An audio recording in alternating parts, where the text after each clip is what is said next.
Praise the Lord. God is an awesome God.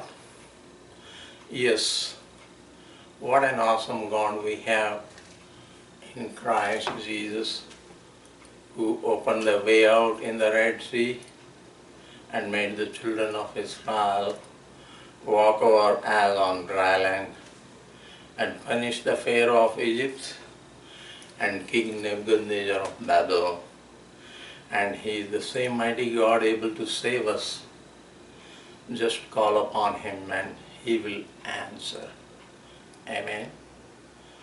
Secondly, brethren, to dwell in unity and harmony. God is giving us a key to the power of anointing in Psalms 133. That is, when we dwell in unity, harmony, and maintain our peace with our brothers and sisters. Amen. Glory be to our God.